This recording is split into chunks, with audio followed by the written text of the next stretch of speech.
협객행, 김용 원저 제13장.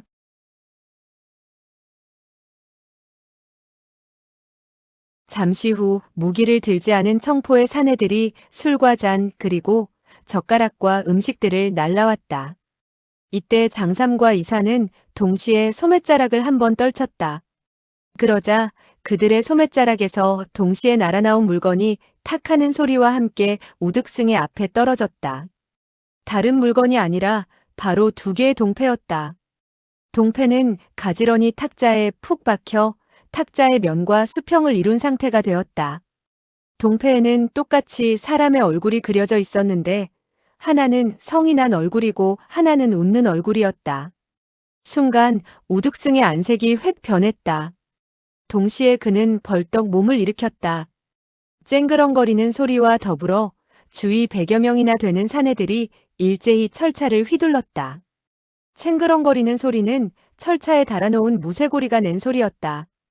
그들은 일제히 철차를 휘두르며 한 걸음씩 앞으로 나섰다. 석파천은 놀라 부르짖었다. 아이쿠! 그는 재빨리 일어나 도망을 치려고 했다. 하나 다음 순간 그는 지금 있는 곳이 지하 땅속이라. 도망치기가 어려울 것이라는 생각에 장삼과 이사를 힐끗 바라보았다. 장삼은 여전히 싱글벙글 웃고 있었다. 이사는 반대로 음침한 얼굴을 하고 있었다. 석파천은 별수 없이 자리에 앉고 말았다. 우득승은 참담한 어조로 입을 열었다. 그렇다면 더 드릴 말씀이 없소이다. 장삼은 웃으며 그 말을 받았다. 우총타주, 당신이 산서성 복호문의 유일한 제자이며 짧은 쌍차를 쓸 줄 아는 사람은 당신뿐이라는 것을 알고 있어. 그는 다시 싱긋이 웃으며 다음 말을 이었다. 그래서 우리는 동지 팥죽을 같이 들자고 당신을 협객도로 청하기 위해 찾아온 것이오. 결코 다른 뜻은 없소. 우득승은 잠시 주저했다. 그러더니 그는 탁자를 한번 쳤다. 탁자에 박혔던 동패가 툭 튀어나왔다. 우득승은 튀어오른 두 개의 동패를 손으로 받아서는 품속에 간직했다. 이 우가는 반드시 동지까지 그곳에 당도하겠소이다. 장삼은 오른손 엄지손가락을 세워 보였다. 훌륭하오. 우리 형제들이 헛걸음을 하지 않게 한데 감사를 드리는 바이오. 갑자기 많은 사람들 틈에서 누가 큰 소리로 부르짖었다. 총타주는 우리의 우두머리외다. 철차회의 형제들은 생사고락을 같이 하기로 맹세했으니 총타주 혼자 뭇 형제들을 위해 돌아가시게 할 수는 없소. 석파천은 그 소리를 듣자 그렇게 외친 사람이 바로 배에서 흉악하게 잇따라 두 사람을 죽였던 그 호용이라는 것을 알아차릴 수 있었다. 그는 그만 가슴이 쿵쾅거렸다. 우득승은 쓰디쓰게 웃으며 입을 열었다. 헛되이 많은 목숨만 희생될 뿐 무슨 도움이 되겠는가? 나는 이미 작정했으니 호 형제는 여러 말 마시오. 그는 술주전자를 들어 장삼에게 술을 따랐다. 한데 그의 오른손이 벌벌 떨리고 있어 술이 탁자 위에 많이 엎질러지게 되었다. 장삼은 웃으며 입을 열었다. 평소 듣기로 우총타주는 영웅호걸이며 사람을 죽일 때도 눈 한 번 깜빡이지 않는다고 하던데 오늘은 어째서 이토록 두려움을 느끼시오? 그는 술잔을 들어 입으로 가져갔다. 한데 갑자기 그의 술잔이 바닥에 떨어지면서 산산조각이 나고 말았다. 곧이어 장삼은 비스듬히 옆으로 쓰러지면서 의자에 푹 파묻히게 되었다. 석파천은 깜짝 놀라 부르짖었다. 큰형님 어쩐 일이오? 그는 황급히 이사에게 시선을 옮겼다. 둘째 형님. 그 순간 이사도 스르륵 미끄러져 탁자 밑으로 들어가 버렸다. 석파천은 크게 놀라고 당황하여 어쩔 줄을 몰랐다. 우득승은 처음 장삼과 이사가 일부러 그런 것이라고 생각했다. 그러나 장삼의 얼굴이 시뻘개지고 호흡이 가빠졌으며 이사는 두 눈을 까뒤집고 얼굴이 은연중 자흑색으로 물들어지는 것을 보고 극독에 중독된 것을 알았다. 그는 속으로 크게 기뻐했으나 즉시 어떤 행동을 함부로 할 수 없어 슬쩍 물었다. 두 분은 어떻게 된 것이옵니까? 그러고 보니 이사는 탁자 밑에서 사지를 부들부들 떨고 있지 않은가? 석파천은 어쩔 줄을 모르다가 재빨리 이사를 부축해 일으켰다. 둘째 형님, 몸이 편찮으신 것이오? 조금 전 장삼과 이사는 그와 술래기를 하면서 극독을 탄 약주를 9모금이나 마셨던 것이다. 이들 두 사람은 공력 한 개는 3모금이 고작이었다. 그것도 급히 운기행공하여 대항해야 큰 지장을 초래하지 않고 넘길 수가 있었다. 그런데 잇따라 9모금을 마셔 그들의 양을 초과하고만 것이었다. 당시에 억지로 버티어낸 두 사람은 속으로 최근에 공력이 크게 증진되어 많이 마셔도 복통을 일으키지 않는 것이라고 오히려 기쁘게 생각했다. 두 사람은 해약까지 복용했다. 해약을 먹은 것은 잠시 독기운이 퍼지지 않도록 하려는 것이었고 나중에 내력으로 약기운을 흡수하여 공력을 증진시키려는 것이었다. 사실 약기운을 완전히 해소시키고 나면 얻는 바가 없으니 귀한 약수를 허비하는 것이라 생각했고 또 해약은 독기를 진정시키는 효과만 있었지 완전히 독기를 해소시키는 기능은 없었다. 거기다가 급히 달려온 탓으로 그만 약기운이 퍼지게 된 것이니 그들 두 사람으로서는 전혀 예기치 못한 일이었다. 그때 장삼과 이사는 급격한 복통을 일으키게 되었을 뿐만 아니라 전신이 마비되는 것을 느끼고 큰일 났다고 생각했다. 재빨리 내력을 끌어올려 독주를 한 방울 한 방울 천천히 해소시키기에 안간힘을 다 썼다. 너무 급히 서두르다가는 심장이 멎을 우려가 있는 것이다.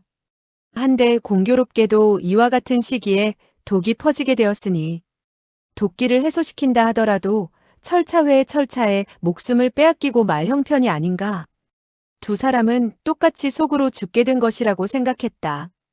반면에 우총타조와 철차회의 무리들은 장삼과 이사가 갑자기 의자에 나뒹굴며 고통에 쩔쩔매는 꼴을 보자 크게 의아하게 생각했다.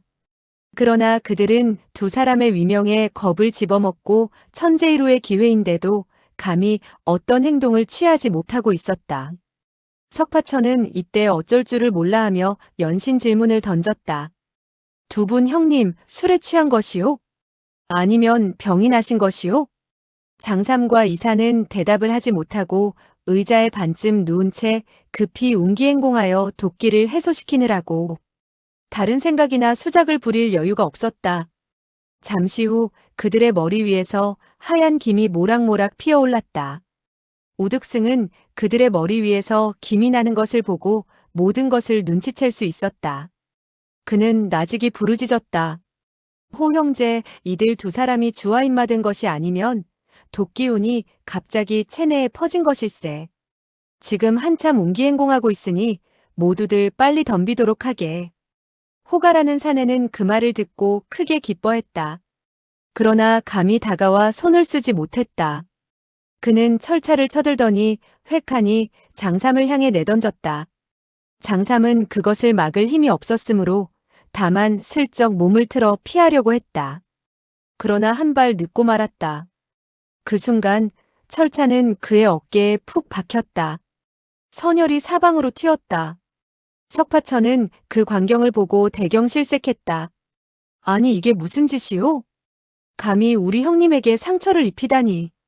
철차회의 무리들은 그의 나이가 어리고 당황해서 어쩔 줄을 몰라 하는 것을 보고 전혀 안중에도 두지 않았다.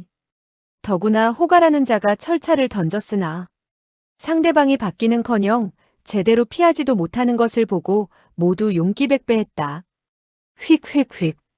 거의 동시에 파공성을 일으키며 세 자루의 철차가 날아들었다. 석파천은 왼손을 들어 두 자루의 철차를 퉁겨내고 다른 한 자루를 오른손으로 받았다. 그는 몸을 장삼과 이사의 앞을 가로막았다. 혼란 중에 다시 5자루의 철차가 날아들었다. 석파천은 당황 가운데서도 일일이 철차를 쳐서 되날려 보냈다. 그중 2자루 가운데 한 자루는 되나라가 한 사내의 머리통을 박살내게 되었고 다른 한 자루는 한 사내의 배에 푹 박혔다. 우득승은 장소가 좁아 제대로 싸우기는커녕 도리어 자기 편 형제들만 많은 살상을 입는지라 급히 부르짖었다. 모두들 멈추게. 내가 먼저 이 조그만 녀석을 없앤 후 다시 공격하도록 하게.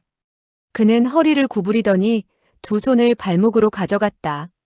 몸을 폈을 때 그의 양손에는 각기 자루가 짧고 조그만 한 자루의 강차가 들려 있었다. 철차회의 무리들은 일제히 뒤로 물러섰다. 그들은 벽에 붙어서서 고함을 쳤다. 총타주, 그 녀석을 어서 처치해버리십시오. 지하 밀실이라 소리가 퍼질 수 없었기 때문에 매우 이상하게 들렸다. 우득승은 몸을 구부리더니 잽싸게 석파천의 곁으로 다가왔다. 두 자루의 강차를 위와 아래로 나누어서 석파천의 얼굴과 허리를 노리고 찔러왔다. 석파천은 너무나 빠른 상대방의 공격에 깜짝 놀라고 말았다. 앗! 그는 놀라 부르짖으며 앞으로 한 걸음을 내딛었다. 그러나 허리와 오른팔이 동시에 스칠 듯 두 자루의 강차에 찔리게 되었다.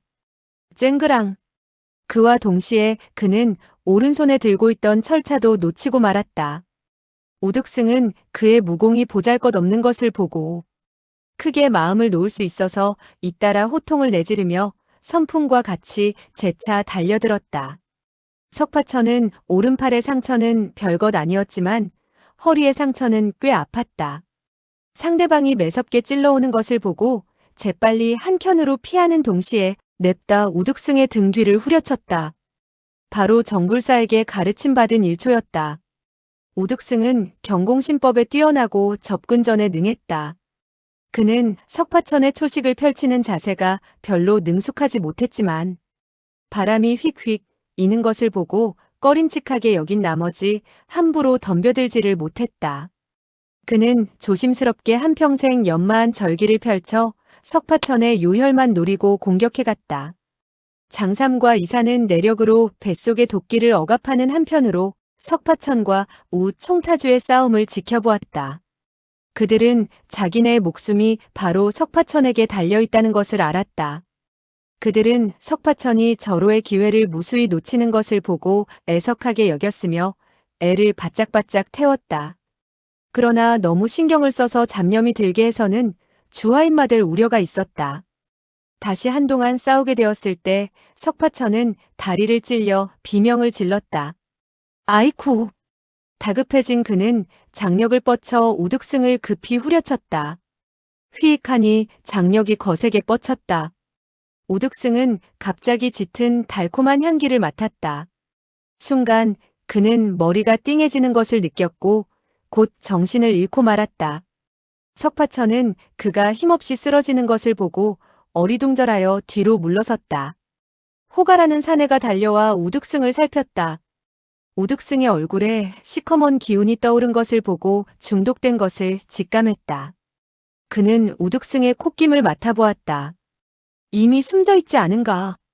그는 분노와 놀람에 떨리는 음성으로 부르짖었다. 조그만 녀석이 도구로 사람을 해치다니. 너와 사생결단을 내겠다. 여러 형제들 덤비세. 총타주께서는 이 녀석에게 살해를 당해 숨을 거두셨네. 철차회의 무리들은 일제히 함성을 지르며 달려들어 석파천을 마구 찍고 찌르려 들었다. 석파천은 장삼과 이사의 앞을 가로막고 있었던 관계로 위치를 옮길 수가 없었다. 그가 피한다고 자리를 옮기면 두 형님이 요절날 것 같았던 것이다. 다급한 김에 그는 한 자루의 철차를 빼앗았다. 그리고 그 철차를 분질러서 금오도법을 펼쳐냈다. 이리저리 휘두르는 그의 철차에 심오한 공력이 실려 있어. 그의 철차와 부딪히게 된 사람들은 모두 철차를 놓치고 말았다. 눈 깜짝할 사이에 10여 명의 손에 들린 철차가 튕기듯 날아가 버린 것이다. 가장 가까이 다가왔던 사내가 두 손을 갈고리처럼 해서는 석파천의 얼굴을 할퀴려 들었다.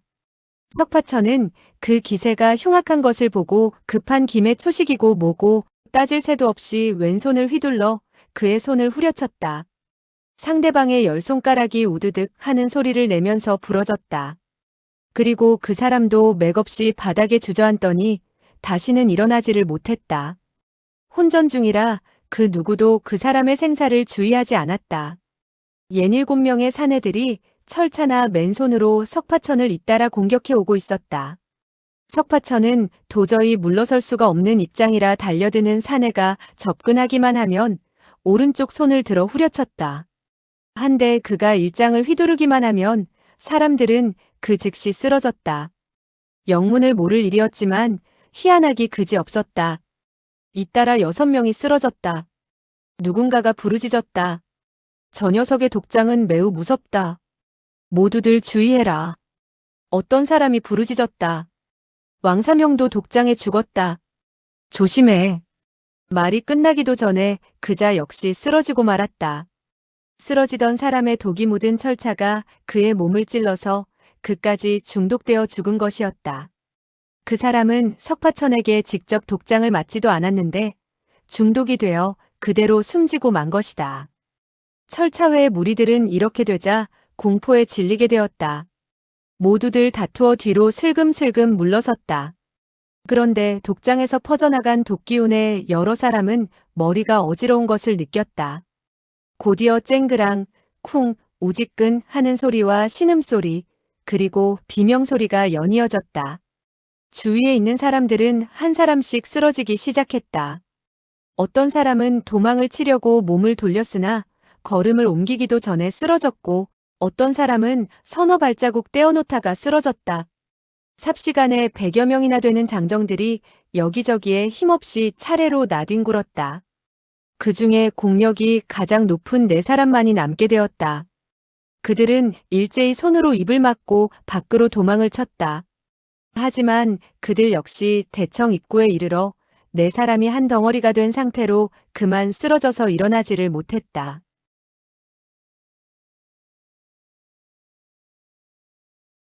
석파천은 그와 같은 광경을 보고 그만 놀라 입이 딱 벌어졌다. 지난번 자연도에서 시체로 가득 찬 배에 올랐을 적보다 더욱 심한 공포에 휩싸이고 말았다. 그 배는 시체들로 가득 찬 것에 불과하지만 지금은 펄펄 살아날 뛰던 사람들이 바로 자기 눈앞에서 죽어가고 있는 것이다. 그런데도 그로서는 그들이 급사를 맞은 것인지 아니면 귀신에 홀린 것인지 분간이 가지 않았다. 문득 그는 그 사람들이 자기의 독장이 무섭다고 외친 것을 상기하고 손바닥을 펼쳐보았다. 두 손바닥에는 핏빛처럼 새빨간 구름송이 같은 것이 나타나 있었고 그 주위로 남색의 무늬가 무수히 나 있었다. 매우 선명하고 아름다운 밝은 빛깔이었다. 장삼과 이사와 결의 형제로 맺어지기 전에 붉은 반점과 파란 점들이 돋아나 있었다. 그때는 무척 희미했었는데 어느덧 구름송이 모양의 붉은 점과 파란 무늬로 변해 있는 것이다. 잠시 손바닥을 들여다보던 석파천은 속이 메스꺼움을 느꼈다. 자기의 두 손바닥이 독사의 백가죽이나 진해의 등줄기로 변한 것 같았다. 거기다가 비릿한 냄새와 더불어 기이한 향내 같은 것도 풍기고 있었다. 그는 독사를 보듯 징그러운 것을 느끼고 손바닥을 내리고 고개를 돌려 장삼과 이사를 돌아보았다. 두 사람은 차분한 얼굴빛으로 옹기조식을 하고 있었고 그들의 머리 위로 피어오르는 김 같은 기체는 더욱 짙어져 갔다. 장삼의 어깨 쪽지에는 여전히 철차가 꽂혀 있었다. 큰형님의 어깨에 박힌 철차를 뽑아드려야겠구나.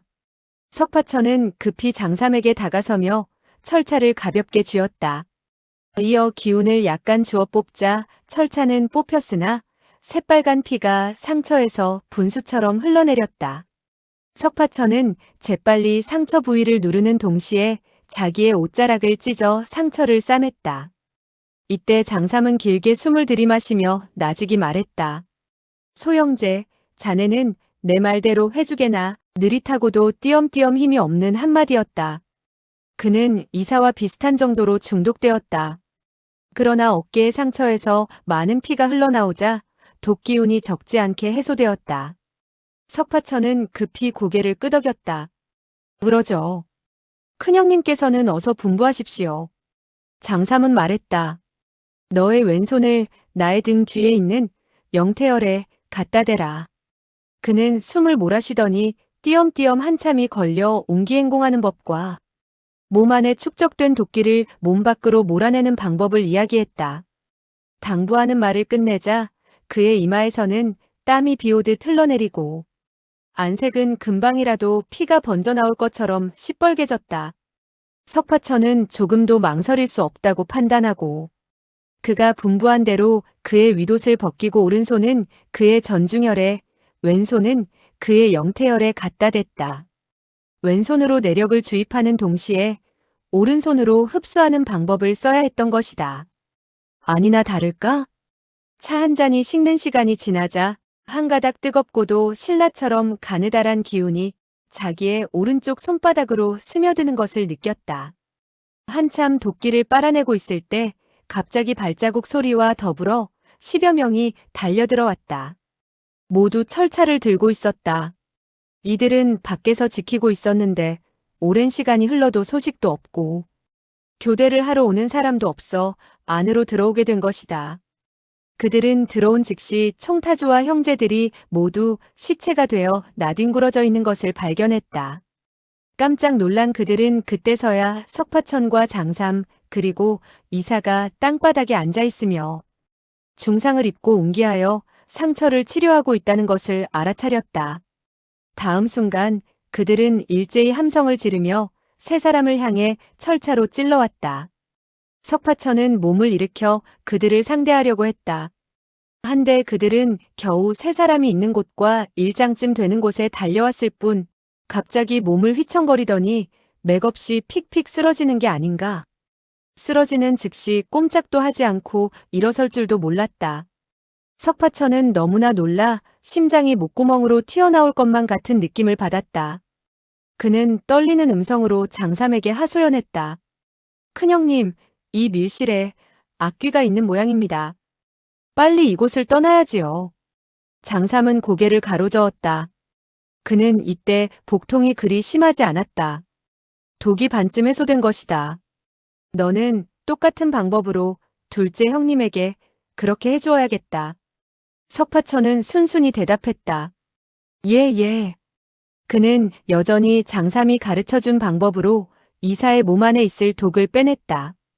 이때 그의 손바닥으로 스며드는 것은 차가운 기운이었다.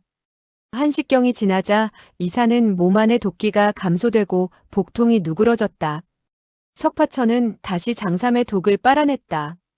이렇게 하기를 각기 3번씩 하게 되자 두 사람의 독이 완전히 가셔진 것은 아니었지만 활동하는 데 지장은 없는 듯 하였다.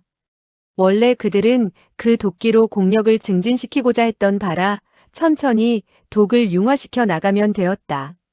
이윽고 두 사람은 일어서서 주위를 살폈다. 온통 시체가 널려 있는 것을 보고 또 조금 전의 광경을 떠올리자 새삼 몸이 오싹해지는 것을 금할 수 없었다. 두 사람은 석파천이 자기네들 몸에 독을 빨아내면서 많은 독이 그의 몸으로 스며들게 되었을 것이라고 생각했다. 따라서 그들은 석파천의 몸에 스며든 독을 제거하려고 했다. 석파천은 겁을 집어먹은 얼굴이었지만 독에 중독된 증상은 전혀 보이지 않았다.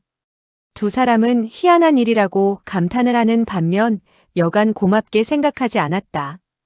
두 사람은 철차회의 사람들이 그의 장풍에 맞거나 스치기만 해도 목숨을 잃는 것은 바로 석파천의 체내에 축적되어 있는 독이 퍼져나왔기 때문이라는 것을 잘 알고 있었다. 그리하여 밀실의 대청에는 도끼로 가득 차게 되었고 이를 조금이라도 들이마시면 중독되어 쓰러지는 것이었다. 그러나 장삼과 이사는 웬만한 독에는 견딜 수 있어서 쓰러지지 않은 것이다. 장삼은 대청 안을 한번 살펴보고 모든 것을 짐작했으나 설명하려면 복잡한 일이라고 생각하자 아무 말도 하지 않고 앞장을 서서 밖으로 나갔다. 둘째와 셋째, 우리 가세. 이사와 석파천도 말없이 그의 뒤를 따랐다. 그들이 지하 통로를 벗어나자 수십 명의 철차를 든 장정들이 초가집 안을 기웃거리고 있었다. 문득 세 사람이 나오는 것을 본 그들은 일제히 다가오며 호통 쳐물었다. 총타주는 어째서 보이지 않소? 장삼은 웃으며 말했다. 안에 있네. 앞장을 섰던 사람이 다시 질문을 던졌다. 그렇다면 당신들은 어째서 먼저 나왔소?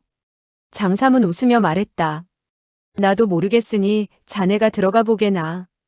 그는 그 장정의 멱살을 덥석 잡고 지하도로 던져버렸다. 나머지 사람들은 깜짝 놀라 소리를 지르며 그들에게 덤벼들었다. 장삼은 피하지도 않고 오는 족족 붙잡아서는 뒤로 던졌다. 상대방이 아무리 대항하거나 피하려 하더라도 그의 손길에서 벗어나지 못했다. 석파천은 장삼이 한 번 손을 뻗쳤다 하면 한 사람씩 움켜잡으며 전혀 실수하는 적이 없자 속으로 여간 놀라지 않았다. 큰형님의 무공이 저토록 고강하구나. 예전에 본 고수 가운데 큰형님과 같은 사람은 없었다. 이사는 뒷짐을 지고 서 있을 뿐 앞으로 나아가 도와주려고 하지 않았다. 장삼은 10여 명을 내던진 후 여러 장정들의 등 뒤로 돌아가더니 가장 멀리 있는 사람을 잡으면서 차츰 뭇장정들을 지하 땅굴 쪽으로 몰았다. 누군가 외쳤다. 후퇴하라. 이어 그들은 급히 지하도 안으로 도망을 쳤다. 석파천은 다급하여 부르짖었다. 아니, 그 안으로 들어가지 마시오. 위험하오. 그들은 석파천의 말을 고지 들으려고 하지 않았다. 철차회의 장정들은 순식간에 땅굴 속으로 사라졌다. 그렇지 않아도 장삼과 이사가 중독되어 복통을 일으킨 일을 위시해서 지금 철차회의 남은 무리들을 지하 땅굴로 몰아넣는 일 등 처음부터 잇따라 의문을 느끼고 있던 석파천은 입을 열었다. 큰형님, 그리고 둘째 형님. 이때 장삼이 갑자기 부르짖었다. 저기 누가 오고 있군. 석파천은 뒤돌아보았다. 그러나 아무도 눈에 띄지 않았다. 아니, 누가 온다고 그러시지요? 장삼은 대답하지 않았다. 그는 다시 머리를 돌렸다가 깜짝 놀라고 말았다. 장삼과 이사는 간 곳도 없이 사라지고 보이지 않았던 것이다. 마치 둔갑소리라도 부려서 사라진 것 같았다. 그는 놀란 음성으로 외쳤다. 큰형님, 둘째 형님, 어디 계십니까? 몸을 숨긴 사람이 대답을 할 리가 없었다. 그는 어떻게 할 바를 모르고 초가집을 하나하나 돌아보며 찾아다녔다. 67집을 뒤져보았으나 장삼과 이사는 보이지 않았다. 이미 해가 중천에 떠올라 있어 응당 따뜻한 감을 느껴야 하겠으나 마을 곳곳에 시체만 널려 있으니 참담하고 으스스하기만 했다. 썰렁하니 혼자 남게 된 그는 그만 소름이 끼치는 것을 느끼고 소리를 지르며 줄다름쳐 그 마을에서 빠져나오고 말았다. 곧장 10여리 길을 달려나온 후 속도를 늦추었다. 그리고 다시 손바닥을 펴서 살피니 손바닥에 붉은 구름과 같은 흔적과 남색 무늬는 이미 반쯤 사라지고 보이지 않았다. 처음처럼 구역질이 심하게 나지 않자 약간 마음이 놓인 그는 천천히 걸음을 옮겼다. 그가 내공을 돋우지 않아 약주로 인한 도끼가 경맥을 따라 체내에 스며들게 되었고 이후부터는 매일 내공을 연마하는 데 따라 극독이 점차 감소되면서 그의 공력으로 화하게 되어 49일을 지낸 이후에야 독성이 모조리 사라진다는 사실을 그는 물론 모르고 있었다. 반나절을 걸어 그는 양자강가에 도달했다. 그는 양자강가의 대로를 따라 하류 쪽으로 걸어갔다. 정오에는 한 조그만 고을에서 국수를 사 먹고 다시 동쪽으로 나아갔다. 그는 산천 구경을 하듯 천천히 걸었다. 해질 무렵에 그는 어느 숲가에 이르게 되었다. 숲속의 나뭇가지 사이로 누런 담장이 드러나 있는 것이 아마도 도관이나 절이 있는 것 같았다. 석파천은 가까이 다가가 보았다. 아니나 다를까 그곳에 도관이 있었다. 웅장하게 세워진 도관인데 문 앞에 널따랗고 잘 가꾸어 놓은 청석을 깐 길이 있었고 산문 앞에는 두 도사가 검을 메고서 지키고 서 있었다. 도사들은 누런색의 도포를 입고 있었다. 두 도사는 석파천을 보자 급히 그에게 다가왔다. 한 명의 도사가 그에게 물었다. 무엇하러 온 녀석이냐? 옷차림이 남루한 데다가 좀 모자라는 듯 보이고 또 나이가 젊은 사람이 사방을 기웃거리자 반말로 다그친 것이다. 석파천은 그런 말투에 조금도 개의치 않고 웃으며 대답했다. 그저 산책을 하고 있소이다. 이곳은 화상이 사는 절이 아닙니까? 은자로 밥을 사 먹고 싶은데 되겠소? 그 도사는 노해 부르짖었다. 이런 멍텅구리 같은 녀석, 내가 화상으로 보이느냐? 우리들은 밥을 파는 사람이 아니니 일찌감치 돌아가. 그는 겁을 주듯 다시 엄한 어조로 말했다. 여기서 서성거리다가 다리 몽둥이가 부러지기 십상이니 그리 알아라. 다른 젊은 도사는 검자루에 손을 가져가며 그를 매섭게 노려보는 게 금방이라도 검을 뽑아내려 칠 것 같은 기세였다. 석파천은 말했다. 나는 단지 배가 고파서 당신들에게 돈을 주고 밥을 사 먹겠다고 했을 뿐이요. 누가 당신들과 싸우고 싶댔소? 좋은 말로 합시다. 내가 어찌 당신들과 싸우고 싶겠소? 그는 말을 마치고 몸을 돌려 걸어갔다. 나이가 비교적 젊은 도사가 노호를 터뜨렸다. 너는 뭐라고 나발을 불었느냐? 그는 즉시 석파천을 향해 달려왔다. 석파천의 말은 진심이었다. 그는 철차회의 사람들과 대청에서 한바탕 싸운 것을 매우 후회하고 있었다. 그는 다시는 남과 싸우고 싶지 않았다. 그 도사가 달려오는 것을 보니 살기가 등등하여 그는 냅다 도망을 쳐서 숲속으로 뛰어들었다. 두 명의 도사는 껄껄 웃었다. 중년의 도사가 말했다. 그 멍청한 녀석이 약간 겁을 주니까 꽁무니가 빠져라 도망을 치는군. 석파천은 두 명의 도사가 따라오지 않자 마음을 놓고 사방을 둘러보았다. 날은 이미 저물어 있었다. 그는 과일을 따먹고 허기를 달래야겠다고 느꼈다. 그러나 숲속의 나무들은 소나무나 삼나무, 백약나무 따위로 열매가 열리는 나무는 한 그루도 없었다. 그는 산등성이 위로 올라가 사방을 살폈다. 바로 아래에 그 도관이 자리 잡고 있는 것이 보이는데 전후 좌우에 수십 칸이나 되는 집들이 서 있었고 뒤에 부엌 쪽에서 밥 짓는 연기가 모락모락 피어오르고 있었다. 그는 다시 다른 집들이 있는가 찾아보았으나 부근의 인가라고는 전혀 보이지 않았다. 석파천은 밥 짓는 연기를 보자 더 이상 참을 수가 없었다. 도사들이 사납게 싸움부터 벌이려고 하지만 무슨 음식이든지 있으면 집어먹고 은자만 놓아두면 되지 않겠는가 하는 생각에 그는 도관의 뒤쪽으로 내려갔다. 연기가 피어오르는 곳을 대충 가늠하고 담장을 끼고 달려가다가 마침 연문이 반쯤 열려있는 것을 발견했다. 재빨리 사방을 둘러본 그는 잽싸게 안으로 들어갔다. 이 무렵 날은 완전히 어두워져 있었다.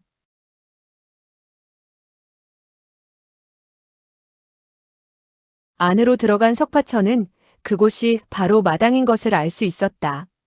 떠들썩한 소리와 함께 음식을 지지고 볶는 소리와 구수한 냄새가 코를 찔렀다. 제대로 찾아온 모양이었다. 석파천은 자기도 모르게 침을 꿀꺽 삼켰다. 그는 살그머니 부엌 문 앞으로 다가섰다. 그리고 침침한 통로에 몸을 숨기고 궁리해 보았다. 저렇게 많은 음식들을 만들어서 어디로 가져갈까? 사람이 없으면 은자를 남기고 한 그릇의 고기를 가져가는 것이 싸움을 피할 수 있는 가장 좋은 방법이겠구나. 잠시 후 부엌에서 세 사람이 걸어 나왔다. 나이 어린 도사들인데 앞장을 선 사람은 등롱을 들고 있었고 뒤에 두 사람은 목판을 들고 있었다. 두 사람의 목판에는 김이 무럭무럭 나고 향긋한 냄새를 풍기는 음식이 놓여 있었다. 석파천은 그만 군침을 삼키지 않을 수가 없었다. 발걸음을 죽이며 그들의 뒤를 따랐다. 새 도사는 낭아를 돌아 이리저리 두어 번 모퉁이를 돌더니 한 청당 안으로 들어가 탁자 위에 음식을 내려놓았다. 목판을 든 두 도사는 곧 나왔으나 한 사람은 탁자 위에 젓가락과 잔들을 놓았다. 가만히 헤아려 보니 세탁자에 음식이 차려져 있었다. 석파천은 창문 밖에서 그 도사가 상을 차리는 광경을 지켜보고 있었다. 잠시 후에 도사가 나갔다. 석파천은 그 틈을 이용하여 안으로 들어갔다. 그는 냉큼 홍소육 한 점을 집어들고 씹어 삼켰다. 맛이 매우 좋았다. 그는 허겁지겁 홍소육을 배불리 집어먹고 이어서 두 손으로 청진게, 즉 백숙의 닭다리를 들고 들어 올렸다. 한 입 베어 무는데 갑자기 말소리가 들려왔다. 사제, 그리고 삼해, 이리로 들어오시게. 발걸음 소리와 더불어 몇 사람이 객청 앞에 이르는 기척이 들렸다. 속으로 야단났다고 부르짖으며 그는 한 손에 닭을 든 채 다른 한 손으로 은조각 하나를 꺼내 탁자 위에 놓았다. 그는 뒷문으로 사라지려고 했다. 한데 뒷문에서도 사람의 발자국 소리가 들리지 않는가. 사방을 살폈으나 객청 안은 텅 비어 있어서 몸을 숨길 만한 곳이 없었다. 야단났다. 또 싸워야 하겠는데. 이때 몇 사람이 어느덧 문 앞에 이르렀다. 문득 그는 철차회 지하 땅굴에서 일어난 일들이 떠올랐다. 악귀나 요기들이 있어서 사람들을 마구 죽게 만들었겠지만 자신의 손에 맞아 죽어간 사람도 적지 않으리라는 생각이 들었다. 따라서 그는 실로 그 누구와도 다시 싸우고 싶지 않았다. 다급해져 사방을 두리번거리는데 마침 대들보 위에 편액이 걸려있는 것이 보였다. 그는 잽싸게 편액 뒤로 몸을 숨겼는데 엎드리기에 꼭 알맞았다. 곧이어 문이 열리면서 몇 사람이 걸어 들어왔다. 그 중에 한 사람이 말했다. 사형제지간에 사형께서 이런 인사까지 차려야 하겠습니까? 이토록 푸짐한 음식을 차리시다니. 석파천은 그 음성이 귀에 익어 슬그머니 아래를 내려다보았다. 10여 명의 도사들 가운데 두 중년의 남녀가 안내되어 들어서고 있었다. 그들 두 남녀는 바로 현소장의 장주 부부가 아닌가. 석파천은 그들 두 부부에게 언제나 고맙다는 생각을 가지고 있었다. 더욱이 민유는 그에게 은자까지 주었을 뿐 아니라 일전에 검법까지 가르쳐 주었기 때문에 대할 때마다 포근한 감을 느끼는 아주머니였다. 이때 백발의 하얀 수염을 기른 노도사가 입을 열었다. 사제와 사매가 먼 곳에서 찾아와 주니 이 형이 너무나 기뻐서 한 잔의 술을 대접하려고 할 뿐인데 푸짐하다고 칭찬을 하니 오히려 낯이 뜨겁네. 말을 하던 그는 음식상이 엉망이 되어 있는 것을 발견했다. 홍소육쟁반은 한가운데가 움푹 꺼져 있고 탁자 위에 국물이 낭자하게 흘러 있을 뿐 아니라 청증게쟁반은 있는데 음식은 사라지고 보이지 않았다. 대신 은조각 하나가 덩그랗게 날 좀 보슈하는 듯 빛을 반짝이고 있었다. 노도사는 눈살을 찌푸렸다. 애들이 잘 지키지 못해 들고양이 종류가 와서 음식을 훔쳐먹은 모양이라고 생각했다. 그렇다고 손님들이 계신 자리에서 아랫사람들에게 꼬지람을 할 수도 없었다. 이때 어린 도사들이 다시 음식을 목판에 들고 나타났다. 그들은 탁자가 어지러워진 모양을 보고 어쩔 줄을 몰라 하면서 빈 그릇을 치웠으며 국이 떨어져 얼룩진 곳은 걸레로 닦아냈다. 그러나 아무도 그 사실에 대해 언급하는 사람이 없었다. 이윽고 노도사는 석청 부부에게 상좌에 앉으라고 권했다. 그리고 그는 그들이 앉기를 기다려서 옆에 앉았다. 이어 그는 슬쩍 소매자락으로 은조각을 덮고서 한 번에 걷었다. 그리고 곧이어서 소매를 거두자 은조각은 어디로인지 사라지고 보이지 않았다. 서로 인사말을 주고받는 가운데 중년의 도사가 그들 세 사람과 더불어 중앙의 탁자에 같이 앉았고 나머지 12명의 도사들은 다른 두 탁자에 나누어 앉았다.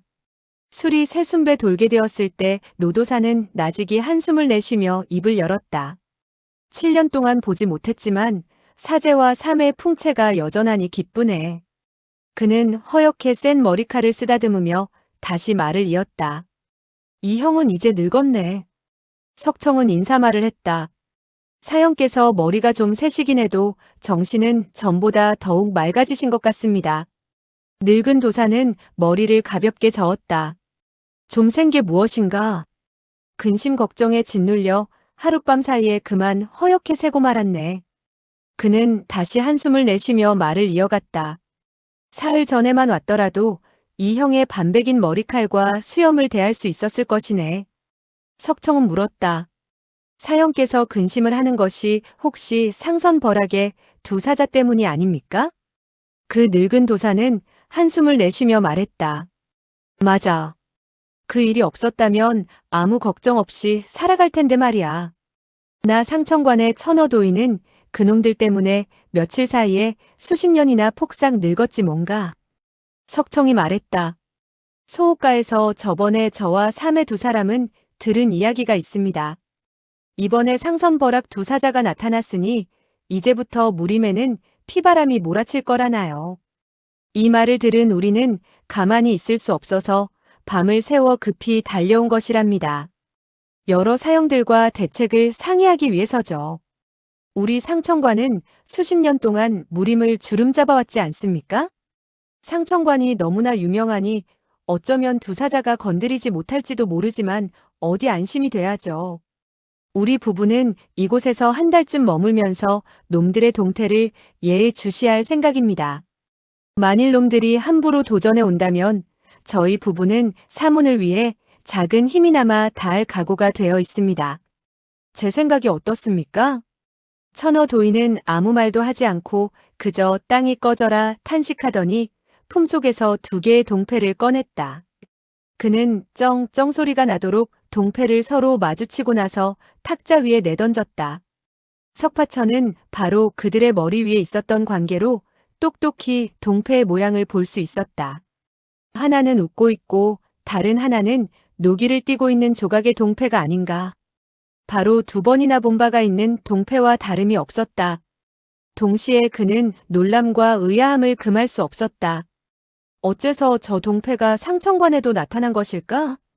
그는 연신 고개를 갸웃거렸다.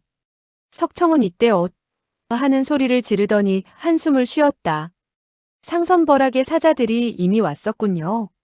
저희들이 말을 쉬지 않고 달려왔는데도 한 걸음 늦고 말았군요.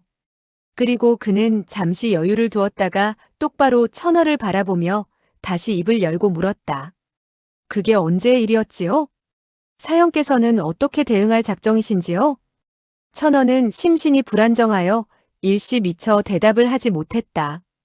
이때 그의 옆에 앉아있던 중년의 한 도사가 입을 열었다. 그것은 사흘 전의 일일세. 장문 사형께서는 대인대의를 내세워 혼자 모든 책임을 지겠다고 하시면서 동짓날 협객도로 찾아가서 팥죽을 먹겠다고 약속을 했다네. 석청은 2동패를 보고 또한 상청관 안에 여러 사람들이 무사한 것을 확인하게 되었을 때에 이미 일이 그렇게 되었으리라는 것은 예측하고 있었던 터였다. 그러나 그는 즉시 벌떡 몸을 일으키더니 천어에게 깊숙이 허리를 굽혀 읍을 하더니 입을 열었다. 사형께서는 홀로 그 무거운 짐을 지시어 상청관의 모든 사람들의 편안함을 도모코자 한 데 대해서 소재는 지극히 고맙게 생각하는 한편 부끄럽게 여기는 바입니다. 그리고 그는 허리를 펴고서는 다시 입을 열었다. 지금 먼저 고맙다는 인사말을 드리는 바입니다만 이 소재가 부탁할 일이 있는데 사형께서는 양해해 주셨으면 합니다. 천어 도인은 미소를 띠고 발례를 했다. 천하의 모든 사물들은 지금에 있어서 이 우영에게는 모두 다 뜬구름과 같네. 아우님께서 분부할 일이 있다면 이 우영이 모두 받들도록 하겠네. 석청은 다짐을 받으려는 듯 입을 열고 물었다. 그렇다면 사형께서는 응낙을 하신 건가요? 천어 도인은 고개를 한번 가볍게 끄덕여 보였다. 물론 응낙을 하는 바일세. 그러나 아우님이 어떤 분부를 할지 모르겠군. 석청은 갑자기 단호한 어조로 입을 열었다. 사형, 당돌한 말씀 같지만 상청관의 장문직을 저희 내외에게 맡겨주십시오. 갑작스러운 요구에 주위에 있던 도사들은 안색이 변했다. 천어는 잠시 고려해보는 눈치며 좀처럼 대답을 하지 않았다. 석청은 재차 입을 열었다. 소재 내외가 본문의 장문인이 되어 협객도로 동지 팥죽을 먹으러 가는 것이 좋겠습니다. 천어는 껄껄 소리내어 웃었다. 하하, 그는 비록 웃고 있었지만 두 눈에는 눈물이 글썽였다. 아우님의 말씀은 고마우나 이 우영이 상청관의 장문인이 된 지 어언 10여 년 강호에서 천어가 장문인이라는 사실을 모르는 사람이 없네. 이어 그는 고개를 쳐들고 다시 말을 이었다. 위험에 부딪혀 뒤로 물러선다면 장래 강호에서 뭐라고들 하겠나? 거기까지 말한 그는 석청의 손을 잡으며 다시 말을 이었다. 물론 자네는 나이가 훨씬 젊고 또 속가 제자지만 이 우영과의 교분이 유난히 돈독하고 무공 또한 본파에서 으뜸이라 평소 이 우영이 탐복해 마지 않던 바일세. 동지 팥죽 사건이 아니면 진정 기꺼이 장문직을 양보하겠지만 오늘의 판이해진 형세로 보아 이 우영이 결코 양보할 수 없는 노릇이라고 생각하네. 하하, 그 웃음소리는 매우 처량했다. 석파천은 동지 팥죽을 먹는 것이 무슨 일일까 하는 의아심이 일었다. 지난번 철차회의 무리들과 대면하게 되었을 때도 장삼이 말한 것을 들은 적이 있었던 것이다. 동시에 그는 노도사가 동지 팥죽을 들먹일 때 안색이 변하는 것으로 미루어 혹시 극독인지도 모른다고 생각했다. 이때 천어도인은 다시 입을 열었다. 이 우영이 하룻밤 사이에 머리가 성성한 백발로 변하게 된 것은 결코 삶을 탐하고 죽음을 두려워해서가 아닐세. 내 나이 이미 62이니 금년에 죽는다고 하더라도 제 수명대로 산 것이라 할 수 있을 것이네. 다만 내가 되풀이해서 생각을 해본 것은 어떻게 해야만이 이와 같이 무림에 10년마다 한 번씩 나타나는 커다란 애껍을 제거할 수 있을 것인가 하는 점과 어떻게 해야만이 본파의 위험을 땅에 떨어뜨리지 않고 유지해 나갈 수 있을까 하는 점일세. 이것이야말로 진정으로 어려운 일이 아니겠나. 과거 30년 동안 협객도에서는 이미 4번이나 동지 팥죽의 모임을 가졌었네. 각문각파와 각방각회에서 초대에 응해. 그 모임에 참가했던 영웅호걸들은 하나도 돌아온 사람이 없네. 우영이 죽는다는 것은 조금도 애석할 것이 없는 일이고. 하니 이 사후의 대책을 어떻게 마무리하느냐에 대해서 우리들은 적절한 방법을 생각해 내어야 할 것이라고 생각하네. 석청 역시 껄껄 웃으면서 앞에 놓인 술잔을 들어 단숨에 술잔을 비우고서는 입을 열었다. 하하하, 사형. 저희 부부가 우리의 능력을 가늠해보지 않고 사형에게 자리를 양보하라 한 것은 결코 사형을 대신해서 두 목숨을 바치자는 것이 아니고 그곳으로 가서 어떻게 된 사연인가를 알아보자는 것이지요. 어쩌면 하늘이 보호하시어 그 가운데의 진상을 알아낼 수 있을지도 모르지 않겠소이까. 비록 무림을 위해서 그와 같은 커다란 해를 제거할 능력이 있다고 할 수 없지만 그 가운데의 비밀을 밝혀내게 된다면 천하의 무림에 몸을 담고 있는 사람들은 자리를 함께해서 대책을 강구하고 힘을 모으게 될 것이 아니겠소이까? 설마하니 진정으로 중원의 무림 전체가 한 덩어리가 되는데도 협객도에 그 몇 명 되지 않는 사람들을 이겨내지 못하겠습니까? 천어도인은 천천히 고개를 가로저으며 입을 열었다. 이 우형은 저쪽 사람들의 길을 도두어주고 아우님을 얕보아서 하는 말이 아니라 소림사의 묘제방장, 무당파의 우다 도장, 청성파의 청공도인 등과 같은 고수들도 한 번 떠난 이후 다시 되돌아오지 못했네. 아우님의 무공이 고강하다지만 궁극적으로는 아직까지 결코 묘제방장이나 우다 도장과 같은 선배 고인들에 비할 수가 없지 않겠는가. 석청은 정중한 어조로 입을 열었다. 그 점에 대해서 소재도 자기 자신을 헤아리는 바가 있습니다. 그러나 일의 성공은 반 정도는 재간에 의지해야 하지만 반 정도는 운에 의지해야 한다고 봅니다. 커다란 해를 주멸한다는 것은 물론 그럴 만한 재간이 없다고 보겠으나 방법을 강구해서 약간의 비밀을 캐어낸다는 것은 생각을 해볼 적에 전혀 가망이 없다고는 볼 수가 없지요.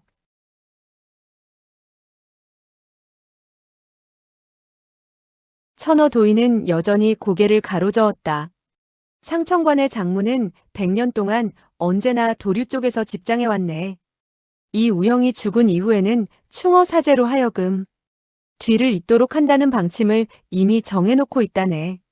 그러니 차후로도 아우님의 두 내외는 전력을 다해서 본파가 쇠퇴하여 이 무림에서 종적을 감추는 일이 없도록 도와준다면 이 우영으로서는 그야말로 이루 말할 수 없이 고맙겠네. 석청은 거듭 되풀이해서 요구했으나 천어도인은 끝내 허락하지 않았다. 여러 사람들은 술잔을 놓고 술을 마시지 않고 있었으며 안주 먹는 것도 잊고 있었다. 석파천은 이때 한 조각의 닭고기를 가만히 찢어서는 입안으로 쑤셔 넣었다. 그러나 쩝쩝거리는 씹는 소리가 날까봐 그만 꿀꺽 삼켰다.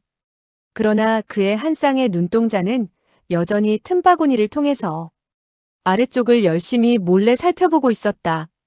이 무렵석 부인 민유는 남편과 천어도인이 이러쿵저러쿵 따지는 데 대해 아무런 의견이 없는지 끼어들지 않았다. 그러나 천천히 손을 뻗더니 두 조각의 동패를 집어들고 한번 살펴보더니 그대로 자기의 품속으로 집어넣으려고 했다. 천호 도인은 나직이 말했다. 삼해, 이리 내놓게나. 민유는 빙긋이 웃으며 입을 열었다. 제가 사형을 대신해서 갈무리해 놓고 있어도 마찬가지일 거예요. 천호 도인은 말로써 그녀를 저지할 수 없다고 생각하자 손을 뻗쳐서는 빼앗으려고 들었다. 바로 이때 마침 석청 역시 젓가락을 뻗쳐서는 한쟁반의 장어구이를 잡으려고 하고 있었는데 정이 오른팔로 천호 도인의 손바닥을 막을 수가 있었다. 그런데 석 부인의 아래쪽에 앉아있던 충어가 손과 팔을 한번 움츠렸다가 다시 뻗쳐내면서 동패를 낚아채려고 하면서 입을 열었다. 역시 내가 갈무리를 해두기로 하겠네. 석 부인은 왼손을 쳐들고 4개의 손가락으로 마치 비파를 타듯이 그의 손목을 핥히려고 들었다. 충어는 왼손마저도 뻗쳐내면서 손가락으로 석 부인 민유의 오른쪽 손목을 짚으려고 했다. 석 부인은 오른쪽 손목을 가볍게 쳐들면서 왼손의 가운데 손가락을 퉁겨서는 한 가닥의 세찬 기운을 충어의 가슴팍 쪽으로 쏘아보냈다. 충어는 이미 천호 도인의 명령으로 상청관의 관주 자리를 계승하기로 되어 있는 사람이었다. 그러니까 그는 바로 그들 한파의 도인이나 속인이나 무죄자들의 장문인이 된 것이었다. 그는 석청 부부가 어려운 일을 당해서 의리를 지키기 위해 나서겠다는 것이 원래 호의에서 우러나온 행동이라는 것을 알 수가 있었다. 그러나 이 두 조각의 동패로 말하면 전체 상청관 도사들의 목숨과 관계 있는 일이며 천호 도인이 이미 그 두 조각의 동패를 받아들인 이상 다시 다른 사람의 손으로 들어가게 했다가는 전 상청관의 도사들이 목숨을 잃을 우려가 있다고 보았기 때문에 모든 것을 돌보지 않고 석부인 민유와 쟁탈전을 벌이게 된 것이었다. 이때 그는 상대방의 손가락이 가슴팍을 향해 지풍을 날려오자 즉시 손을 휘둘러 장풍을 내쏟아 막아내었다. 그리하여 두 사람은 자리에서 앉은 상태에서 삽시간에 7, 8초를 교환하게 되었다. 두 사람은 본래 한 스승에게서 무공을 전수받았기 때문에 펼치는 것이 모두 다 본문의 금나수법이었다. 비록 상대방을 해치겠다는 뜻이 없었으나 손을 쓰는 것이 명쾌하면서도 깨끗했으며 한자 둘레라는 범위 안에서 전력을 다해 겨루고 있었다. 이들 두 사람이 과거 함께 무예를 배우게 되었을 때에 서로 무공을 절차한 바가 있었지만 사문에서 무예를 다 익히고 헤어진 이후 오늘에 이르기까지 20년이라는 세월이 흐르는 동안에 수차에 걸쳐 서로 상면을 한 적이 있었지만 줄곧 상대방이 손을 쓰는 것을 보지 못했던 터였다. 그런데 지금 갑자기 손을 쓰게 되자 마음속으로 똑같이 상대방의 정묘하고도 심오한 무공에 속으로 갈채를 보내 마지 않았다. 새 식탁가에 앉아있는 나머지의 16명 역시 모두 다 눈 한 번 깜빡이지 않고 두 사람이 무공을 겨루는 것을 지켜보고 있었다. 이 사람들은 모두 다 본문의 고수들로서 석청 부부가 근 10여 년간 강호에서 지극히 쟁쟁한 명성을 날리고 있다는 사실을 알고 있었다.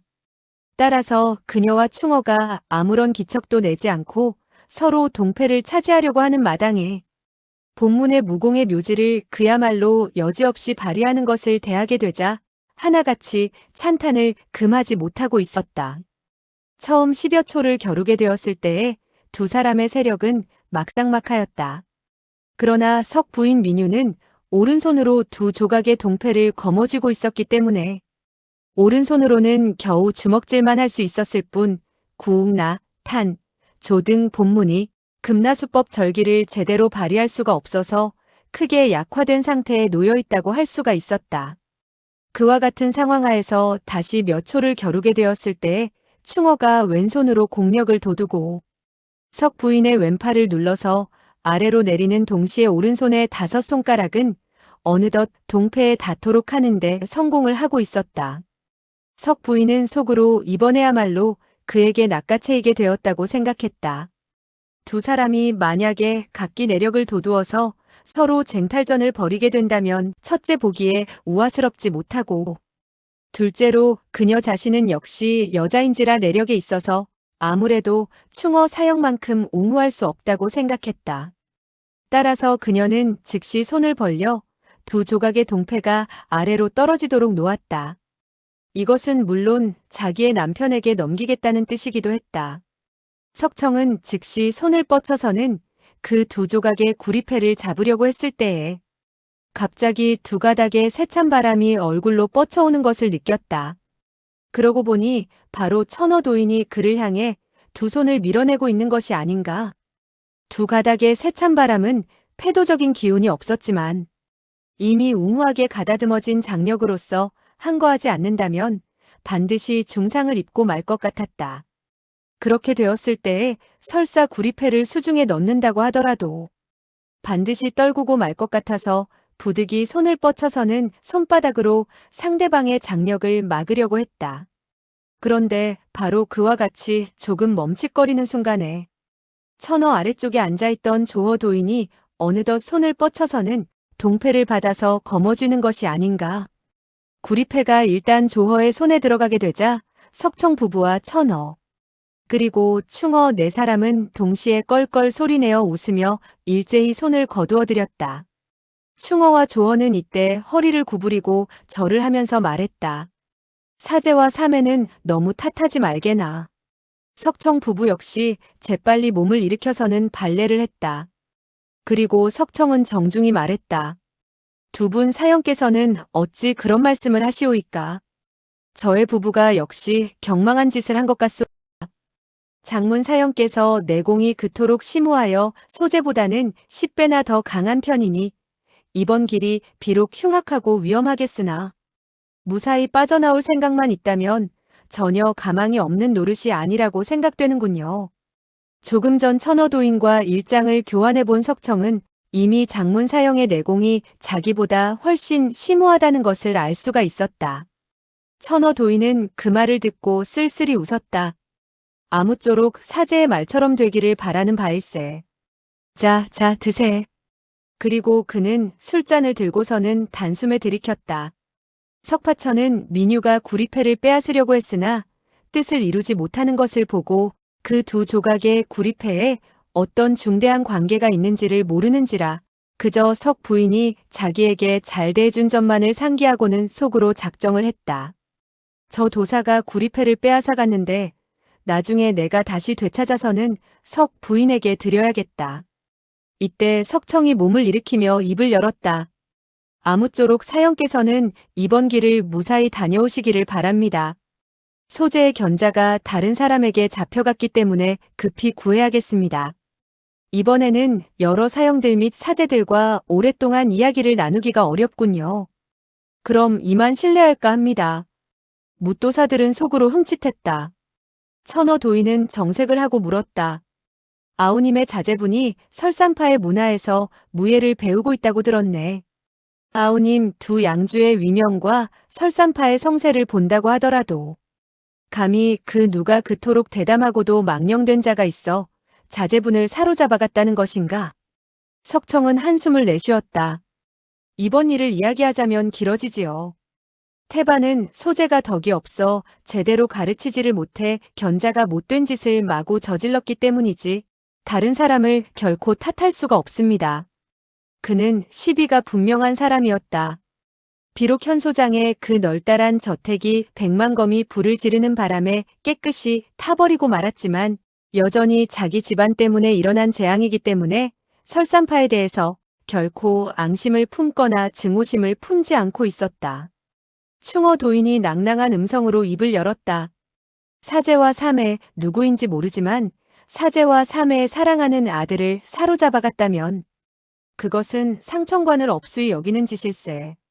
그가 얼마나 커다란 내력을 서로 가지고 있고 이 우형이 비록 보잘것없는 사람이지만 역시 소재에게 한 팔의 도움을 드릴 수가 있다고 생각하네.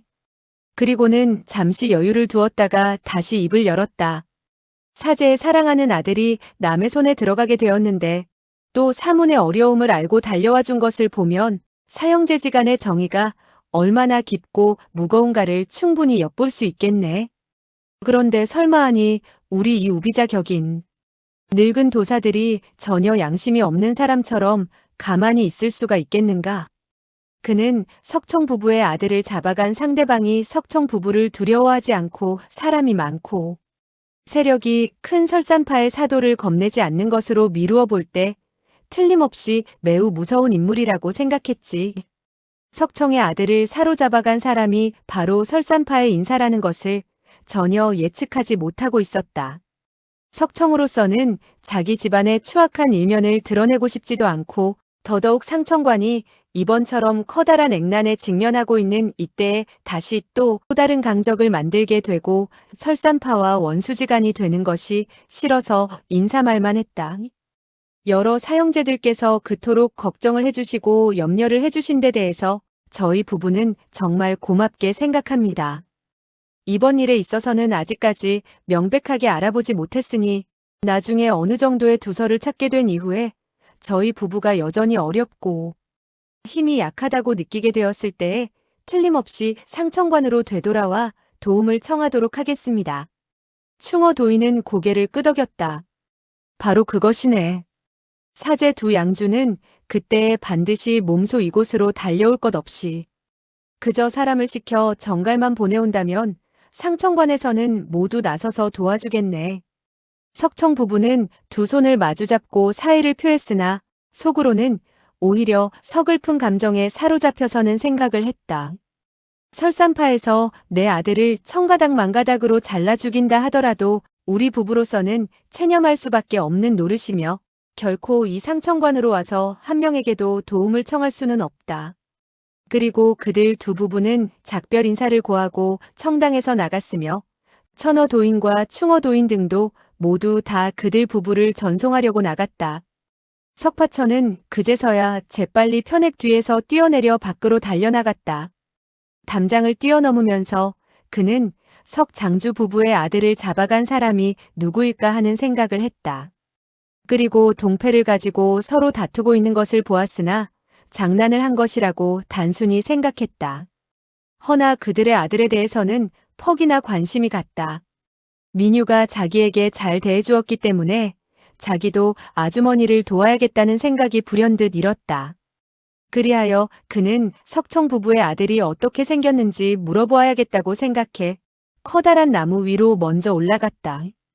동북쪽으로 10여 개의 등불이 켜져 있고 석청 부부가 막 상청관 도사들의 전송을 받으며 말을 타고 떠나려 하고 있었다. 석파천은 석청 부부가 말을 타고 있으니만큼 자기가 빨리 쫓아가야겠다고 생각하고 그들 부부가 나아간 방향을 확인한 후 나무에서 내려왔다. 그리고는 비탈길을 따라 아래로 내려갔다. 헌데 관문에 이르기 전에 그 누가 호통쳤다. 누구냐? 이게 서라. 그가 편액 뒤에 몸을 숨기고 있을 적에는 숨을 죽이고 있었기 때문에 발각되지 않았지만 이제 그가 마음 놓고 다름질을 치자 무공의 조예가 깊은 상청관의 도사들은 즉시 외부의 사람인 것을 발견할 수 있었다. 그러나 처음에는 아무런 내색을 하지 않다가 석청 부부가 말에 올라 멀리 가기를 기다렸다가 재빨리 사방으로 석파천을 에워싸듯 하고 접근해 왔던 것이다. 호통 소리와 더불어 어둠 속에서 싸늘한 검기가 번쩍였다. 석파천은 흠칫해서 앞을 바라보았다.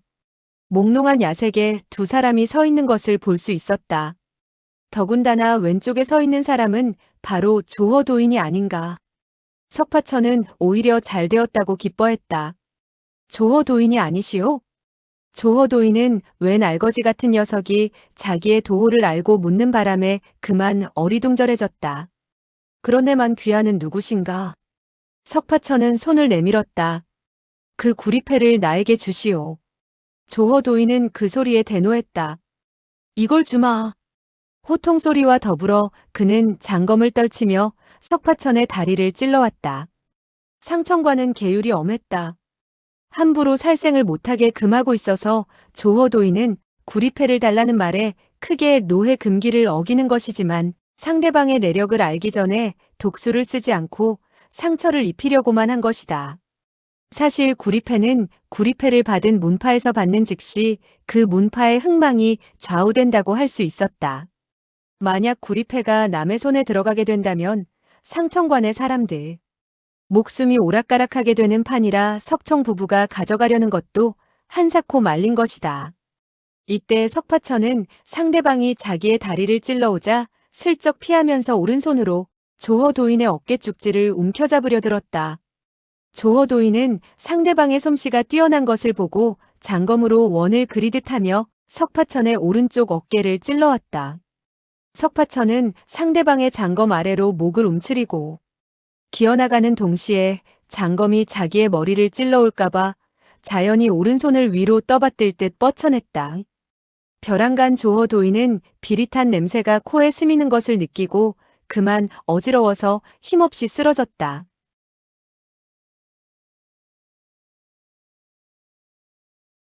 석파천은 뜻밖의 결과에 어리둥절해졌다.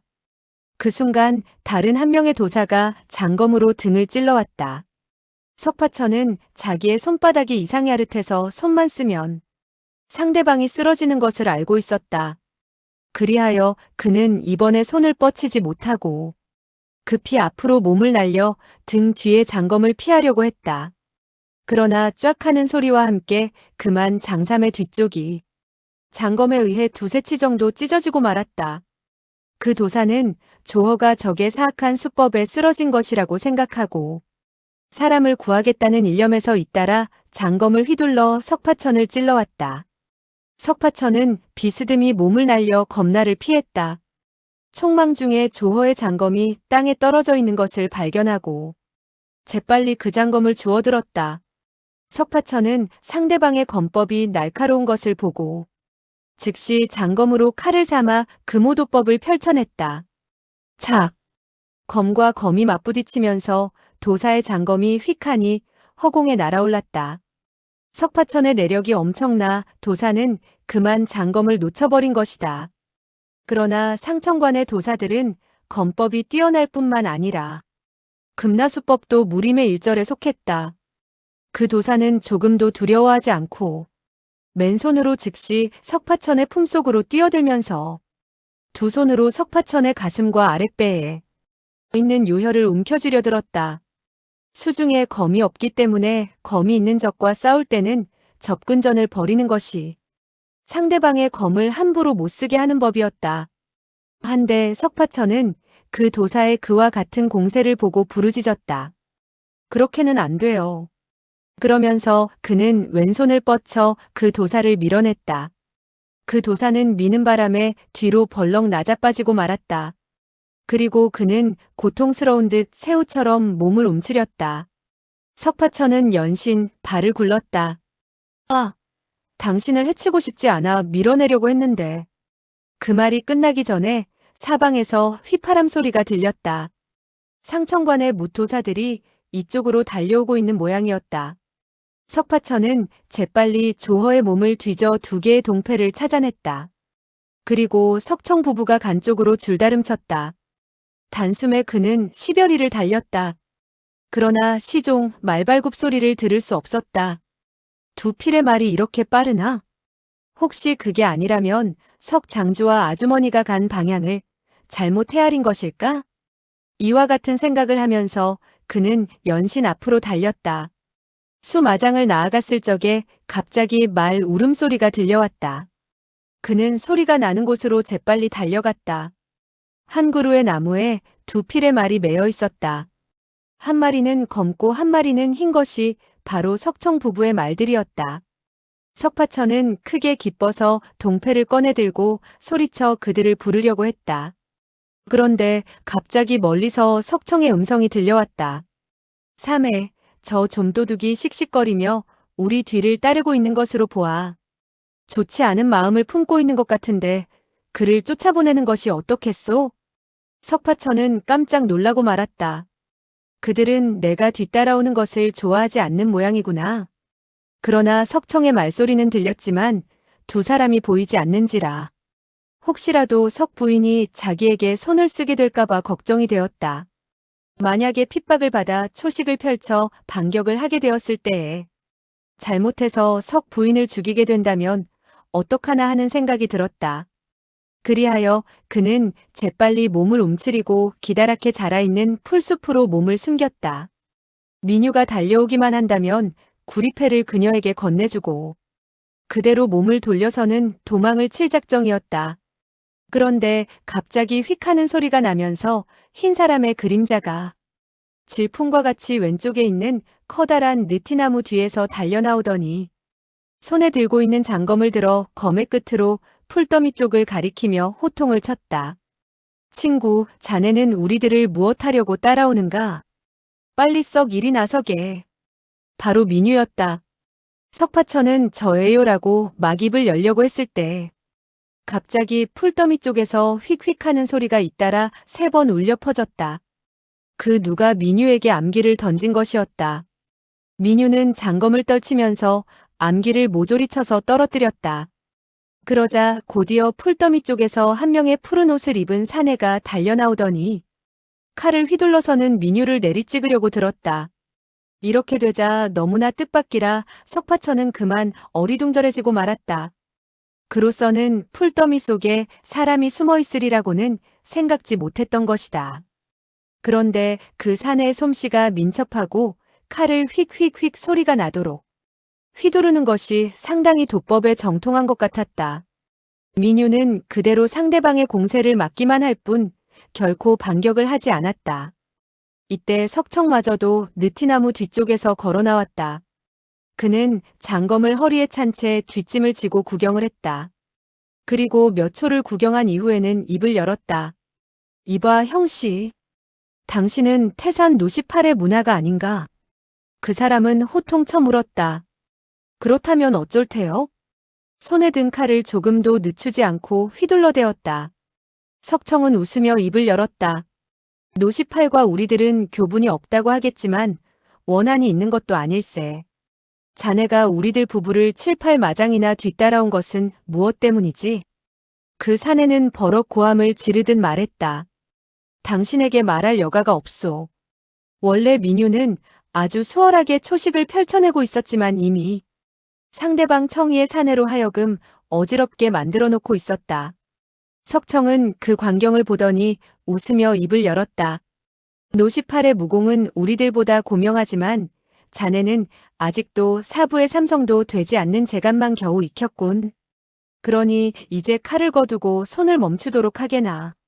석청의 그와 같은 한마디가 떨어지게 되자 민유는 즉시 그 소리에 응하듯 장검을 휘둘러 상대방의 손목을 살짝 찔렀고 곧이어서는 몸을 둥실 날려 그의 등 뒤로 돌아가더니 칼자루를 거꾸로 해서는 그자의 혈도를 짚어버리고 말았다. 쨍그랑 가벼운 음향이 울려 퍼지는 가운데 그 사내는 손에 들고 있던 칼을 놓치게 되었는데 그는 등 뒤에 있는 대열을 봉쇄당했기 때문에 꼼짝하지를 못했다. 석청은 미소를 띄우고 물었다. 친구, 자네의 성함은 어떻게 되는가? 그러나 그 사내는 무척 뻣뻣했으며 악에 바친 어조로 말했다. 당신은 나를 죽이려면 죽일 것이지. 쓸데없이 더 물어서 무엇하겠다는 것이요? 석청은 웃었다. 친구, 자네가 말하고 싶지 않다면 그래도 상관이 없네.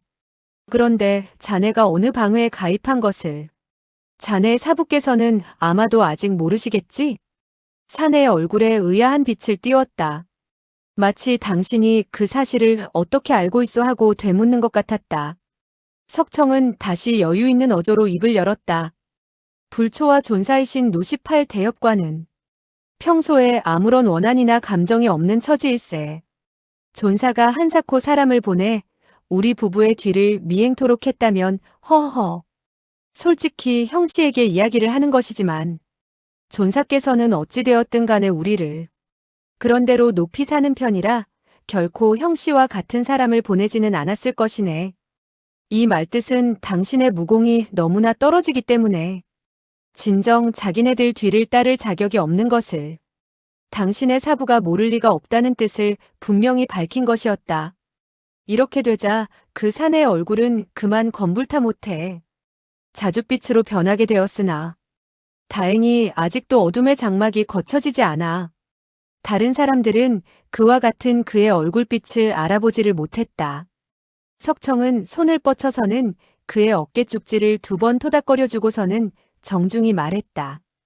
불초 부부는 광명정대하게 행동하고 있으며 매사에 있어 남들이 알게 되는 것을 두려워하지 않는다네. 자네가 우리 2사람의 행적을 알고 싶다면 솔직히 자네에게 말해주지. 우리들은 조금 전 상천관에서 나오는 길인데 상천관의 관주인 천호 도장을 찾아뵙고 인사를 드린 것일세. 자네가 돌아가 자네 사부님에게 물어본다면 석청과 민유가 젊었을 적에 역시 상천관에서 무예를 익혔고 천호 도장이 바로 우리의 사형이라는 것을 알고 있을 것이네. 이제 우리들은 설산의 능소성으로 설산파의 장문인 위덕 선생을 찾아뵈려고 하는 중일세. 친구, 이제 더 물어볼 일이 없다면 가보시게. 그 사내는 사지가 마비되었던 느낌이 이미 사라지게 되는 것을 깨달았다. 석청이 아무렇게 그의 어깨를 2번 토닥거림으로써 어느덧 그의 봉쇄되었던 혈도를 풀어준 모양이었다. 그는 속으로 여간 탐복해 마지 않는 마음이 일어 손을 맞잡아 보였다. 석 장주께서는 인의로 사람을 대한다고 하더니 정녕 명불허전이로군요. 이 후배가 죄를 지었으니 용서해 주시지요. 석청은 간단히 대답했다. 원 별말씀을 다 하시는군. 그 사내는 감히 땅바닥에 떨어진 칼을 집어들지를 못하고 석 부인에게 폭언을 하더니 인사말을 했다. 석 부인, 잘못이 많았습니다. 그리고 나서 그는 몸을 돌리더니 그 자리를 떠나려는 듯 걸음을 옮겨 놓았다.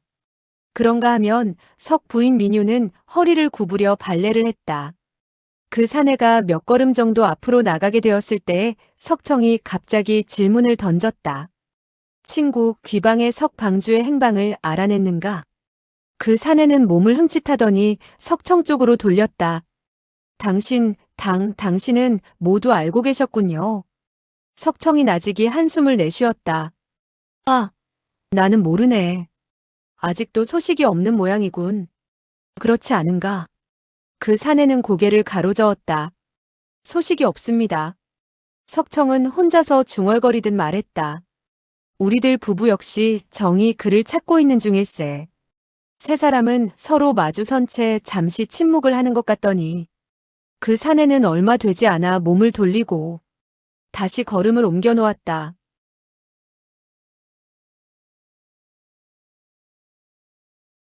그 사내가 멀리 가기를 기다려서 민유는 입을 열었다. 사형, 그는 장락방 사람인가요? 석파천은 장락방이라는 이름을 듣게 되자 마음속으로 다시 한번 흠칫했다. 석청은 담담한 어조로 대답했다. 그가 조금 전 몸을 돌려 이 자리를 떠나게 되었을 적에 앞섭자락을 들추게 되었는데 나는 어렴풋이 장포의 앞섭자락 모서리에 한 송이의 노란 꽃이 수놓아져 있는 것을 보았소. 어둠 속이라 똑똑히는 보지 못했기 때문에 슬쩍 물어본 것인데 역시 틀림이 없었구려. 그가 우리들을 미행해 온 것은 원래 오가를 위한 것이었구려. 진작 그런 줄 알았더라면 그를 괴롭히지도 않았을 걸 그랬소. 민유는 한숨 섞인 어조로 말했다. 그들 방의 무리들은 오가에 대해서 퍽이나 충성을 다하는군요. 석청은 걱정스러운 듯 말했다. 오가가 백만검에게 사로잡혀갔다면 장락방에서는 틀림없이 사방으로 사람들을 내보내서는 전력으로 막으려 들었을 것이요. 그들은 사람의 수가 많고 세력이 크며 정탐꾼의 무리가 많은 편인데 여전히 소식도 얻지 못하고 있다니 정말 뜻밖이군. 민유는 처연히 말했다. 사형, 어떻게 여전히 소식이 없다는 것을 아셨지요? 석청은 그녀의 손을 잡고 그녀를 끌어당겨 나란히 버드나무 아래에 앉으며 따뜻한 음성으로 말했다. 그들이 만약에 오가에 관한 소식을 듣게 되었더라면 결코 그와 같이 사람을 곳곳으로 보내서 강호의 인물들 뒤를 쫓도록 하지는 않았을 것이요. 그리고 그 노시팔의 제자는 무단히 우리들을 미행해 온 것은 그들 방주의 행방을 수소문하는 이외에 다른 사정이 있을 리가 없었던 것이요. 석청 부부가 주저앉은 곳은 석파천이 몸을 숨기고 있는 풀더미와는 겨우 2장밖에 되지 않았다. 그렇기 때문에 석청이 말하는 소리는 나직했으나 석파천은 똑똑히 들을 수가 있었다. 본래 석청 부부의 무공수의로 볼 때에 석파천이 멀리서부터 달려오게 되었을 무렵에 즉시 발견했어야 하지만 그 당시 그들 두 사람은 온 정신을 돋우고서는 줄곧 그들 뒤를 쫓아오는 그 칼을 쓰던 사내에게 주의를 집중하고 있었고 석파천 또한 내공이 지극히 고강한 데다가 발걸음을 옮겨놓는 것이 지극히 가벼웠기 때문에 그 칼을 쓴 사내를 쫓아보낸 이후에 풀더미 속에 또 다른 사람이 숨어 있으리라고는 생각지 못하고 안심을 한 것이었다. 석파천은 그들 두 사람의 하는 말을 듣게 되었는데 장락방 주인이 또 백만검에게 사로잡혀 갔느니 하는 말들은 마치 자기를 두고 말을 하는 것 같다고 생각했다. 그러나 오간이 무엇이니 하는 말은 또 자기를 가리키고 있는 것 같지 않았다. 그는 본래 자기의 신세에 관해서 가슴 가득히 의문을 느끼고 있었던 것인데 이때 풀더미 속에 몸을 숨기고 있다가 갑자기 상대방의 의표를 찌르고 모습을 드러내게 된다는 것은 너무나 겸연쩍은 일이라고 느껴졌기 때문에 아예 그들이 주고받는 말을 끝까지 숨어서 들어보자고 작정을 하게 되었다. 사방의 들판에서는 벌레 소리가 요란했고 맑고도 잔잔한 바람이 불어와 나뭇가지를 뒤흔들어 놓고 있었다. 석청 부부는 이제 더 말을 하지 않고 가만히 앉아있기만 했다. 석파천은 혹시 자기의 종적이 두 사람에게 발견된 것이 아닌가 하고 생각하고 크게 숨 한 번 제대로 쉬지 못하고 있었다. 한참 시간이 흐르게 되었을 때에야 겨우 석 부인 민유가 한숨을 내쉬더니 곧 이어서는 나직이 흐느끼는 것이 아닌가. 그러자 석청은 천천히 말했다. 당신과 나 이렇게 두 사람은 강호에서 의협의 길을 펼쳐왔으며 한평생 양심에 어긋나는 일을 한 적이 없소. 이 몇 년 동안 오가가 편안함을 보장할 수 있도록 더욱더 애써 여러모로 착한 일들을 했소. 그런데도 만약에 하늘이 정말 우리 두 사람의 대를 이을 사람이 없도록 만든다면 그건 역시 사람의 힘이 하늘을 이길 수 없는 결과를 보여주는 것이 아니오?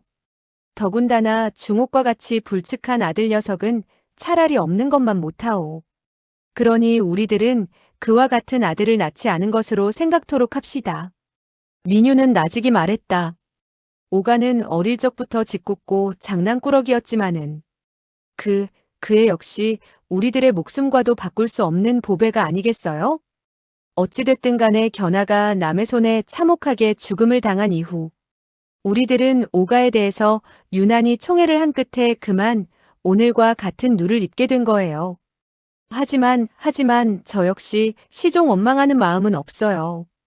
그날 그 토지묘에서 나는 그 애를 찬찬히 관찰했는데 그 애 역시 결코 아주 나빠진 것 같지는 않았어요. 만약에 내가 실수를 해서 그 애에게 일검을 찌르지 않았더라면 또한 거기까지 말을 하더니 그만 말소리가 흐느낌으로 변하게 되었고 자기 자신을 원망하고 괴로워하여 마지 않는 것이었다.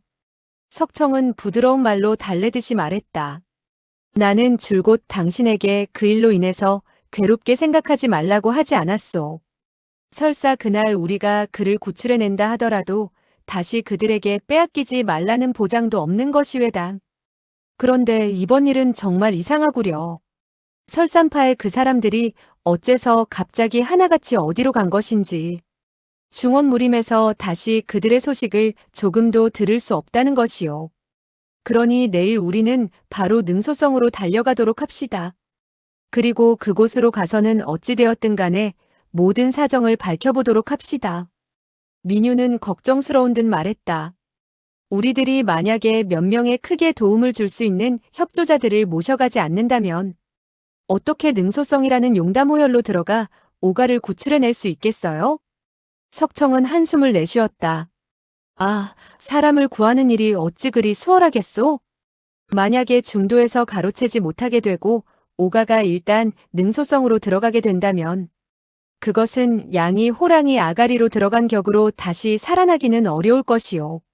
민유는 아무 말도 하지 않고 손수건을 꺼내 눈을 한번 훔치더니 잠시 후에 다시 입을 열었다. 내가 보기에 이번 일은 전적으로 오가의 잘못이라고 느껴지지 않아요. 당신도 보셨지만 오가의 설상건법이 그토록 생소하지 않아요? 설산파에서 틀림없이 그에게 제대로 무공을 잘 가르치지 못했을 거예요. 거기다가 오가는 또한 자존심이 강하고 오기가 많은 애인지라 틀림없이 적지 않은 사람들과 원한을 맺었을 거예요. 그러니 이 몇 년 동안 그는 얼마나 커다란 고통을 당했겠어요. 그렇게 말하는 그녀의 음성은 다시 흐느낌으로 변하고 있었다. 석청은 침통한 어조로 말했다. 모두가 내가 생각을 잘못했기 때문이요. 따라서 당신에게 대해서는 정말 미안스럽게 생각하오. 그때 한사코 그 애를 설산파로 보내 무예를 익히도록 하자고 주장을 한 것이 잘못이었소. 물론 그 당시 당신은 아무 말도 하지 않았지만 나는 당신이 마음속으로 여간 아쉬워하지 않은 것을 알아차릴 수가 있었소. 그런데 뜻밖에도 풍화신룡 복말리와 같은 쟁쟁한 사내의 대장부가 우리 부부와도 그토록 절친한 교분을 가지고 있는데 오가를 푸대접하리라고는 생각지 못했구려. 민유가 한숨 섞인 어조로 말했다. 그 일이야 어떻게 당신만을 탓할 수가 있겠어요. 당신께서 오가를 능소성으로 올려보낸 것은 전적으로 저를 위해서 내린 조처가 아니겠어요? 당신께서는 그 당시 말씀을 하지 않았지만 내 어찌 그 뜻을 모를 리 있겠어요. 그리고 그녀는 더욱더 고즈넉한 음성으로 다시 입을 열었다. 견아의 원수를 갚고자 하나 저 혼자의 힘으로는 이루기가 어렵고 그렇다고 해서 중요한 고빗길에 당신이 또 나서서 손을 쓰기도 거북한 처지인데다가 상대방이 본문 무공에 대해서 무척 잘 알고 있기 때문에 틀림없이 해소시키는 방법이 있으리라고 보았기 때문이지 않겠어요? 만약에 오가가 설산건법을 다 익히게 된다면 우리 모자 두 사람이 손을 맞잡고 싸우게 되었을 때 적의 목숨을 빼앗을 수 있을 것이라고 확신한 것이 아니겠어요? 그런데 그 누가 석파처는 그들 두 사람이 주고받는 말을 모조리 듣고 있기는 했으나 태바는 좀처럼 풀이를 할 수가 없었다. 석 부인께서는 저토록 그녀의 자식을 그리워하는구나. 아마도 저분들이 말씀을 하는 소리를 들으니 그녀의 아들이 설산파의 사람에게 잡혀간 모양이다. 나는 차라리 저분들을 따라서 능소성으로 들어가 저분들을 도와서 사람을 구해야겠구나.